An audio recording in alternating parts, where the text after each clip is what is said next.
आओ कुकिंग सीखें।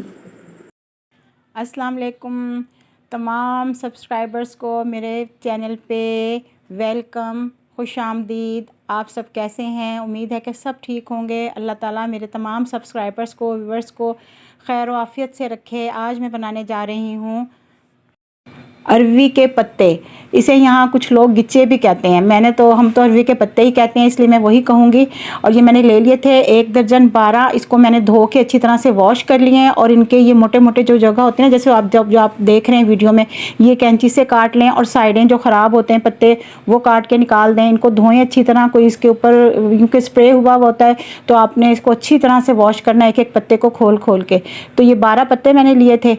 और इसके ये देखें किनारे भी थोड़े से येलो येलो हुए थे, वो मैंने कैंची से इस तरह काट लिए और साफ़ कर लिए। ये बहुत मज़े के बनते हैं। इसको आप फ्रीज़ भी कर सकते हैं, सेव भी कर सकते हैं, फिर जब दिल चाहे इसे आप खाएं, निकाल के फ्राई करें और खाएं। तो ये मैंने 1 किलो 12 पत्तों के लिए मैंने 1 किलो बेसन लिया था। इसको मैंने सादे को पहले छान के अच्छी तरह फेंट लिया, फिर उसमें ये मसाले डाले। साबुत धनिया कुटा हुआ धनिया लिया कुटा हुआ, और ज़ीरा कूट लिया, कुटी मिर्चें ली हैं, पिसी मिर्चें ली हैं, नमक लिया 1.5 स्पून, और ये जो है अनारदाना ये 1.5 स्पून लेके इसको धो के अच्छी तरह इसे भी कूट लिया। और अदरक है, ये अदरक मैंने 1 टेबल स्पून लिया, इसको पेस्ट बना लिया और वो भी इसमें शामिल कर दिया और इसको अच्छी तरह मिक्स करना है। इमली मैंने आध पाव इमली ली थी, उसका मैंने यानी कि 1 कप बन गया था उसका पल्प। 1 कप मैंने इमली का पल्प, इमली को निकाल के ये देखें, ये मैंने 1 कप इसमें इमली का पल्प भी डाला है। और या लेमन भी डाल सकते हैं, लेकिन मुझे इमली का टेस्ट बहुत अच्छा लगता है, ज़रा खट्टा मीठा सा होता है, तो ये डालें। और ये इस तरह फिर पत्ते को बिछा के और ये सारा जो बैटर था ये इसके ऊपर लगा देना है। एक पत्ते को बिछाया, अब इसके ऊपर दूसरे को बिछाया। मैंने 3 पत्तों को इस तरह बिछा बिछा के किया था। बड़े बड़े पत्ते हों, ये छोटे बड़े थे, एक साइज़ के हों तो ज़्यादा अच्छा होता है। मुझे यही मिले थे तो मैंने इन्हीं को फिर कर लिया था। कुछ फटे हुए भी थे, तो इसको इसी तरह बस कर लेना है। दूसरी दफ़ा भी मैंने 3 बन गए थे मेरे, 4 बन गए थे।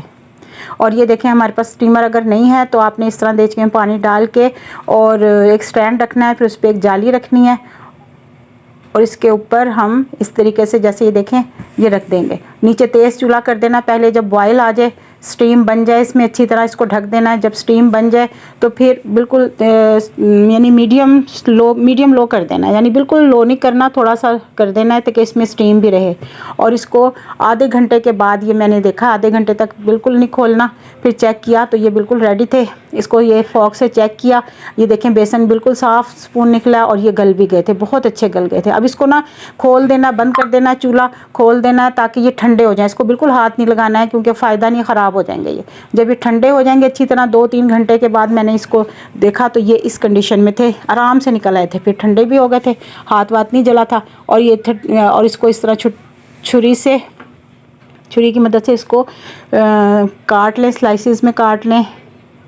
और ये देखें, ये थोड़े थोड़े टुकड़ों में काट लिख के ये रख लिए मैंने। अब इस पॉइंट पे आपने अगर फ्रीज़ करने हो तो इसको किसी बॉक्स में डाल के इसको फ्रीज़ कर लें।